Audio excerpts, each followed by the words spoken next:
नमस्कार मित्रों। कहानियों का हमारे जीवन पर बड़ा गहरा प्रभाव होता है और यही कारण है कि पुराने ज़माने में दादा दादी नाना नानी के साथ बच्चे चिपके रहते थे और वो कहानियाँ सुनाते थे।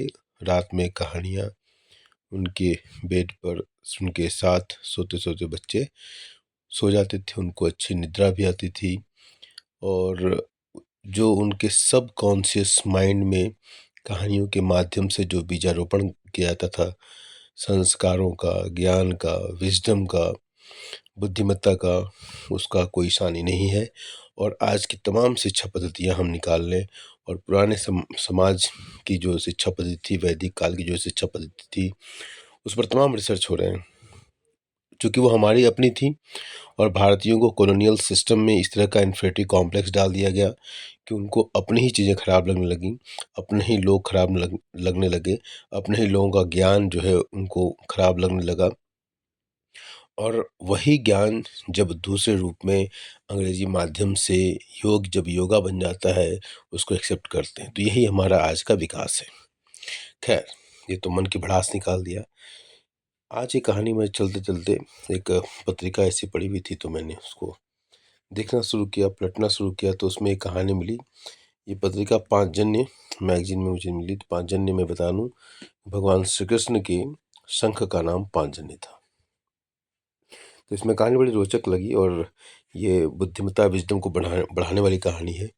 एक बार एक व्यक्ति ने भोजन चुराया पर दुर्भाग्य से पकड़ा गया। राजा ने उसे इस कृत्य के लिए फांसी देने का आदेश दिया। फांसी पर लटकाने से पहले जब उसकी अंतिम इच्छा पूछी गई, राजा प्रायः पूछते हैं इस तरह की इच्छाएं, तो उस व्यक्ति ने कहा, महाराज, मैं एक ऐसा सेब का बीज बो सकता हूँ जो एक ही दिन में विशाल पेड़ बन जाएगा। अब देखिए, इस तरह का जो सेंटेंस बोल देता है कोई, नेचुरल क्यूरियोसिटी बनती है और उस ट्रिक को उसने फॉलो किया। तो महाराज, मैं एक ऐसा सेब का बीज बो सकता हूँ जो एक ही दिन में विशाल पेड़ बन जाएगा और फल देने लगेगा। यह कला मैंने अपने पिता से सीखी थी, परंतु मेरी मृत्यु के बाद यह कला समाप्त हो जाएगी। अभी राजा तो निश्चित रूप से चाहेगा कि भाई ये तो बहुत अच्छी कला है, तो इसको रोकना चाहिए। तो राजा ने ऐसा ही किया। इससे राजा आश्चर्यचकित हुआ और उसने उसे सेब का पेड़ उगाने की अनुमति दे दी। उस व्यक्ति ने एक गड्ढा खोदा और कहा, महाराज, यह पेड़ वही व्यक्ति उगा सकता है जिसने आज तक कभी कोई चोरी न की हो, परंतु मैं तो अब चोर घोषित हो चुका हूँ, इसलिए अब मैं इसे नहीं उगा सकता। अब देखिए, यहाँ उसने उसका उद्देश्य एक निश्चित निर्धारित उद्देश्य है कि मुझे अपनी जान बचानी है। उसके लिए उसने कैसे प्रकरण बनाया, इसी को कहते हैं बुद्धिमत्ता। यह सुनकर राजा ने अपने मंत्री को वह पेड़ लगाने का आदेश दिया।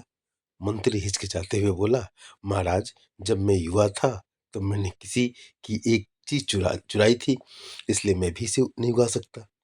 राजा ने प्रधानमंत्री को आदेश दिया, तो उसने भी क्षमा मांगते हुए कहा, महाराज, मैंने भी एक बार अपने पिता के पैसे चुराए थे, इसलिए मैं भी इस पेड़ को नहीं उगा सकता। अब स्वयं राजा की बारी आई, लेकिन उसे भी याद आ गया कि बचपन में उसने अपने पिता की एक वस्तु चुराई थी। अब देखिए कितना बड़ा ड्रामा हो गया यहाँ पर। ठीक है, तो जब राजा की बारी आई तो राजा ने भी स्वीकार किया कि बचपन में उसने अपने पिता की एक वस्तु चुराई थी। अंत में चोर ने राजा से कहा, महाराज, यहाँ पर उपस्थित सभी लोग श्रेष्ठ और समर्थ हैं। आपके पास सब कुछ भरपूर मात्रा में है, फिर भी आपने अपने जीवन में कुछ न कुछ चुराया, जिसके कारण आप यह पेड़ नहीं लगा सकते। लेकिन मैंने स्वयं को जीवित रखने के लिए थोड़ा सा भोजन चुरा लिया, तो उसके लिए आप मुझे प्राणदंड दे रहे हैं। राजा ने कुछ देर सोचा और फिर उस व्यक्ति की बुद्धिमत्ता की सराहना करते हुए उसे क्षमा कर दिया।